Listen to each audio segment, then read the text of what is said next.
Hello everyone, learn with Sanjeev में आपका स्वागत है। चलिए आज का हमारा टॉपिक है BPTRE 4 के रिगार्डिंग हम तैयारी करा रहे हैं जो जनरल स्टडीज होगा। इसके पहले हमने 3 प्रैक्टिस सेट करा दिया है, तो आज का हमारा प्रैक्टिस सेट नंबर 4 है। तो जो लोग भी हमारे चैनल पर नए और चैनल को सब्सक्राइब करें, लाइक शेयर और सब्सक्राइब जरूर करें और इस चैनल को ज़्यादा से ज़्यादा शेयर करें ताकि हर किसी के पास इस चैनल के बारे में पता चले। तो चलिए आज का हमारा पहला क्वेश्चन होगा। इसके पहले हमने 3 सेट करा दिया, तो आज का हमारा चौथा प्रैक्टिस सेट नंबर होगा। तो आज का हमारा पहला क्वेश्चन होगा कि एक राशि किसी दर पर साधारण ब्याज पर 2% के लिए उधार दी गई थी। यदि इसमें 3% अधिक दर पर उधार दिया जाता तो उसमें 300 रुपये अधिक मिलते, तो मूल राशि कितनी होगी? तो इसका ऑप्शन हो जाएगा यानी ऑप्शन बी नंबर हो, यानी 5000 आपको आंसर हो जाएगा। चलिए पहला क्वेश्चन। सेकंड क्वेश्चन देखते हैं। अगला क्वेश्चन है हमारा कि खुदरा व्यापारी को माल बेचते समय एक कंपनी अपने उत्पाद के अंकित मूल्य पर 30% छूट देती है। यदि खुदरा व्यापारी उन उत्पादों पर को कितने अंकित मूल्य पर बेचे तो उसका लाभ होगा? तो इसका ऑप्शन हो जाएगा आपको ए नंबर यानी 40। अगर आपको लाभ आप निकालते हैं तो 30/70 इंटू 100% इसका निकालेंगे तो 42.6/7% हो जाएगी, इसलिए ऑप्शन हमारा 1 हो जाएगा। अगला क्वेश्चन देखते हैं। एक आदमी ने एक घोड़ा और वाहन 40,000 रुपये में खरीदे। उसने घोड़ा 10% के लाभ पर बेच दिया और वाहन 5% की हानि पर। कुल सौदे उसको 1% का लाभ हुआ, तो घोड़े का क्रय मूल्य कितना है? इसका ऑप्शन हो जाएगा हमारा सी नंबर यानी टोटल 15,000 रुपये होगा। Option number C 16,000। चलिए अगला क्वेश्चन देखते हैं। अगला क्वेश्चन है हमारा कि एक गाड़ी 60 किलोमीटर प्रति घंटा की गति से एक विशिष्ट दूरी 210 मिनट में तय करती है, तो 40 किलोमीटर प्रति घंटा की गति से वही दूरी तय करने में कितना समय लगेगा? मान लीजिए एक विशिष्ट दूरी है, आपको दूरी तो 60 इंटू 1000 बट्टा 60 इंटू 210 आप हो जाएगा 21,000 किलोमीटर मीटर। तो इसी को अवशिष्ट समय लगेगा, अवशिष्ट समय बड़ा 21,000 बट्टे में हो जाएगा आपको 80 गुने 1000 घंटा। इसको कटेंगे 2.5/8 घंटा, आंसर हो जाएगा। इसका ऑप्शन हो जाएगा सी नंबर। चलिए अगला क्वेश्चन देखते हैं। अगला हमारा 35 नंबर क्वेश्चन है कि एक काम को 80% 20 दिन में करता है, वही काम बी को बुलाता है और तथा वे दोनों मिलकर बचे हुए काम को 3 दिन में पूरा करते हैं, तो अकेले काम करने में बी को कितना समय लगेगा? इसको आप अकेले बी को काम करने में कितना समय लगेगा? तो अगर मान लीजिए कि 80% आपको ए द्वारा काम किया गया है तो कितना 20 दिन बचा। वही एक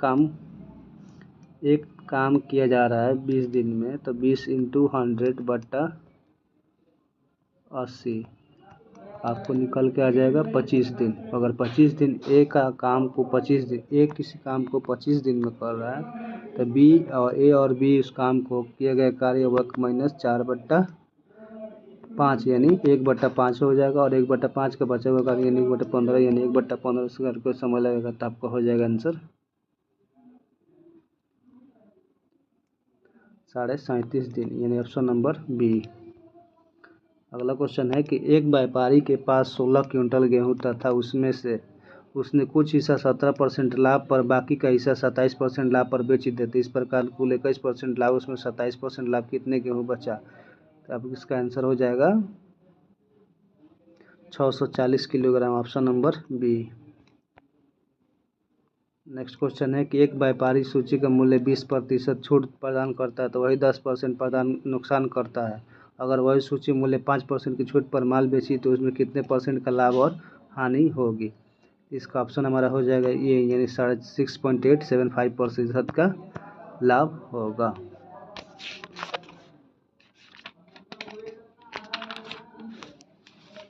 अगला क्वेश्चन देखते हैं। अगला क्वेश्चन हमारा क्या बोल है कि √4 4q प्लस 5 का स्क्वायर का अंडर होल क्यू का मान कितना होगा। तो इसका आप मान निकालेंगे स्क्वायर करके, तब 4913 हो जाएगा। ऑप्शन नंबर बी हो जाएगा। यदि ए का मान 5.5 दिया है, बी का मान इतना दिया था, अगर इसको हम 1 इंटू 5.5 और बी इंटू 0.65, तो इसी को हम बनाते हैं तो ए बट्टा बी कर देंगे, तो 0.65 बट्टा 5.550 बराबर हो जाएगा 65 बट्टा 550। इसको काट देंगे तो 13 दहक्का 110, यानी ए बराबर 13 बट्टा 110। इसी को कर देंगे हम इस तरह से, तो 13 गुणा 1, 13 रेशियो 110 हो जाएगा। 13 रेशियो 110। ऑप्शन नंबर इसमें नहीं दिया तो इसमें से कोई नहीं, ऑप्शन नंबर ई हो जाएगा।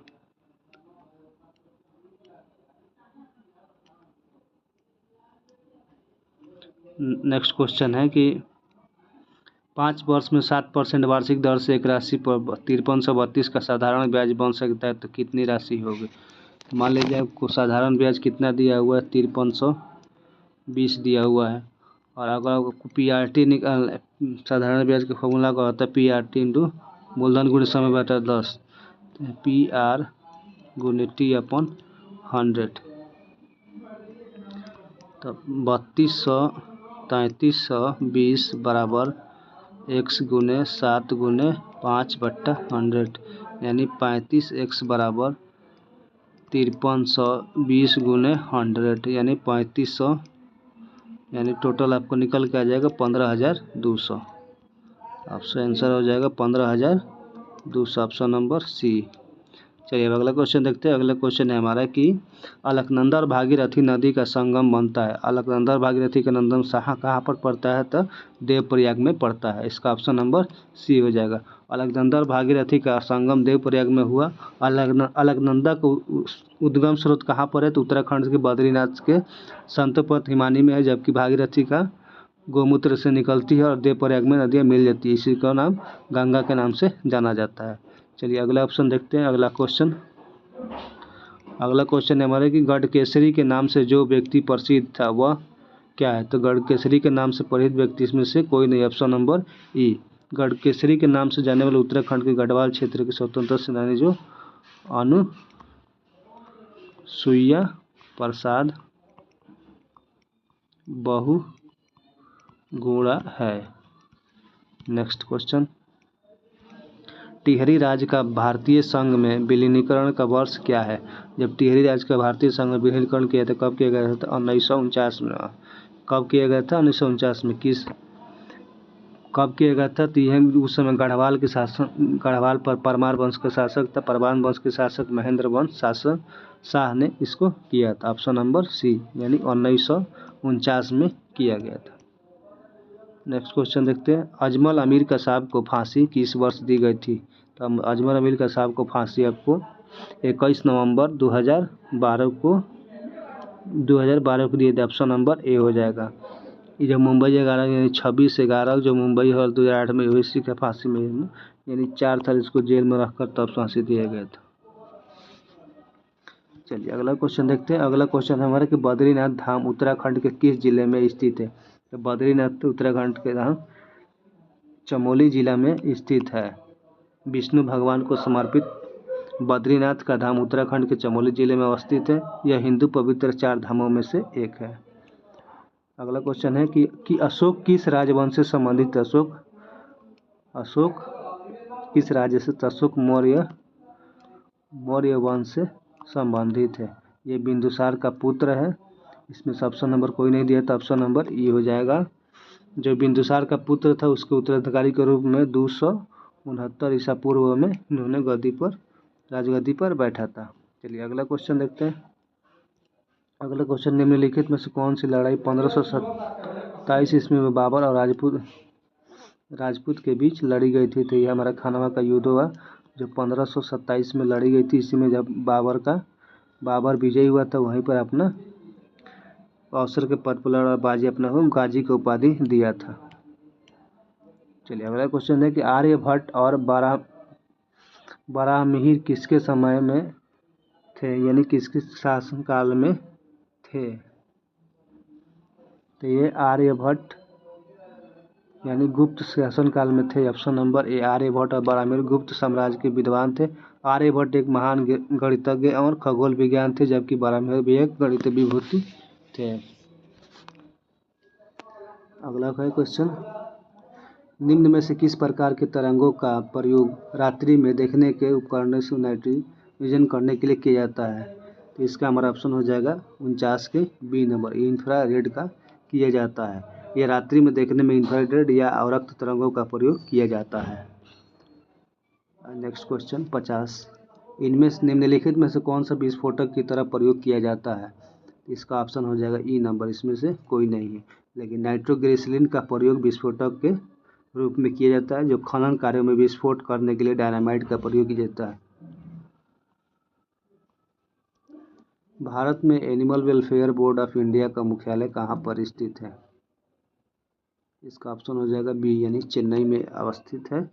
भारत में एनिमल वेलफेयर बोर्ड इंडिया का मुख्यालय चेन्नई में स्थित है। इसकी स्थापना 1962 में हुई थी। यह देश में जानवरों और संरक्षण कानून का पालन करना सुनिश्चित करती है।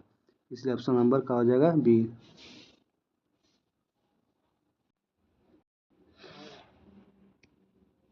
इसका ऑप्शन नंबर हो जाएगा चेन्नई, ऑप्शन बी नंबर। चलिए 52 क्वेश्चन देखते हैं।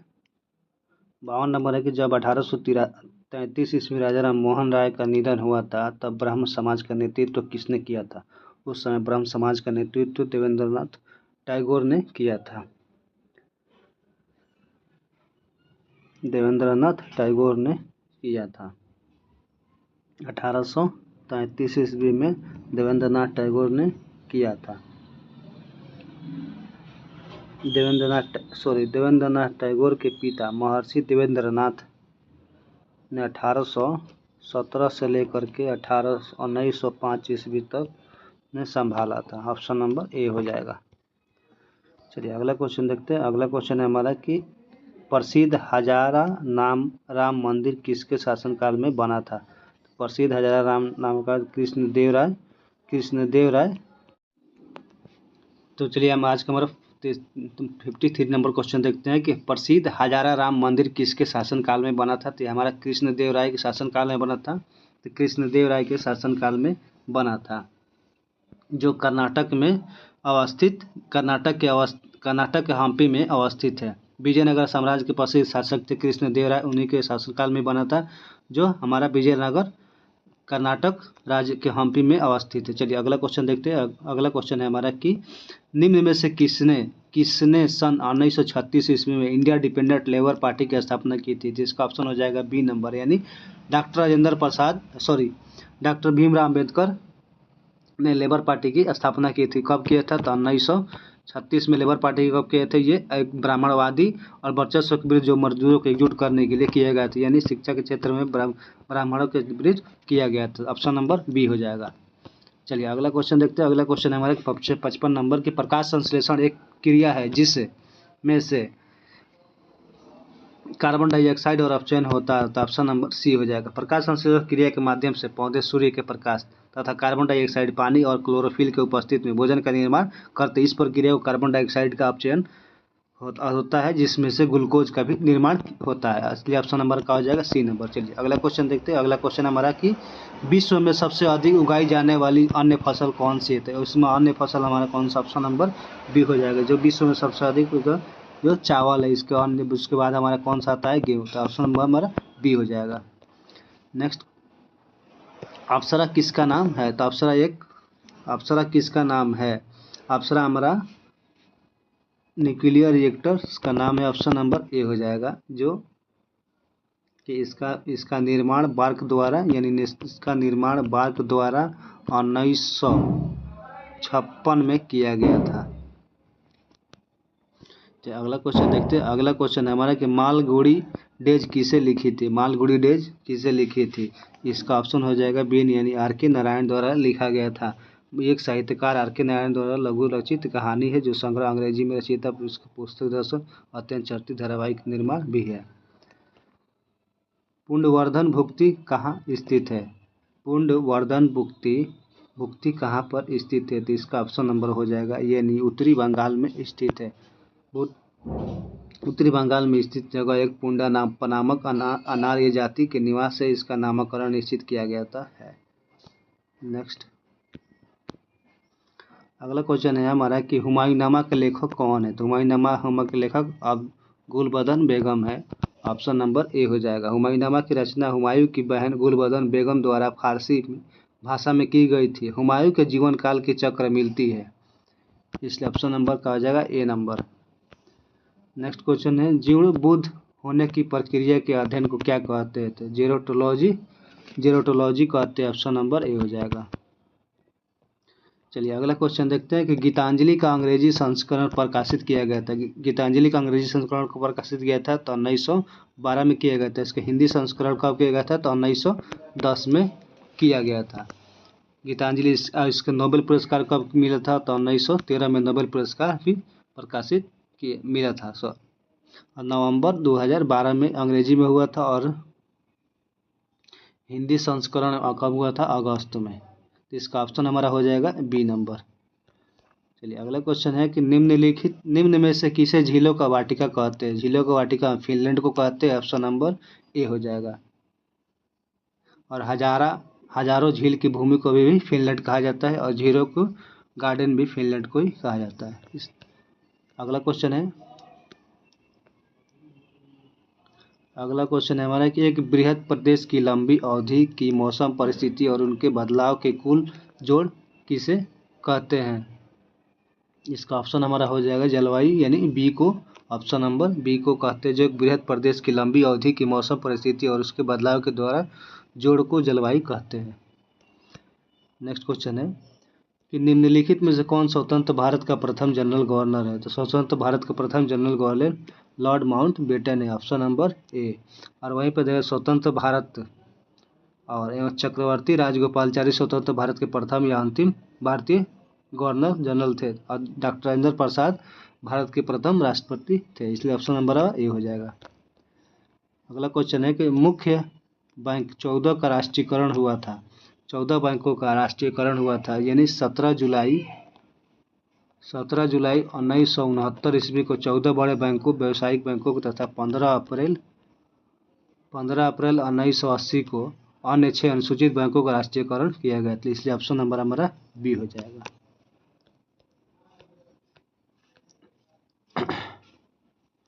नेक्स्ट क्वेश्चन है कि निम्न में से किस एक वर्ग में भी सरकार अंतिम रूप से भारत एवं इंग्लैंड के एक साथ इंडियन सिविल सर्विसेज के IPS की परीक्षा को आयोजित करने के लिए सहमति हुई थी? तो इसका ऑप्शन हो जाएगा हमारा ए नंबर। 1922 में एक साथ सिविल ब्रिटिश सरकार ने अंतिम रूप से भारत और इंग्लैंड को एक साथ इंडियन सिविल सर्विसेज की परीक्षा आयोजित कराने हेतु सहमति जताई थी। कब की थी? तो 1922 द्वारा किया गया था। चलिए अगला क्वेश्चन है कि स्वतंत्र भारत का संविधान कब लागू हुआ था? स्वतंत्र भारत का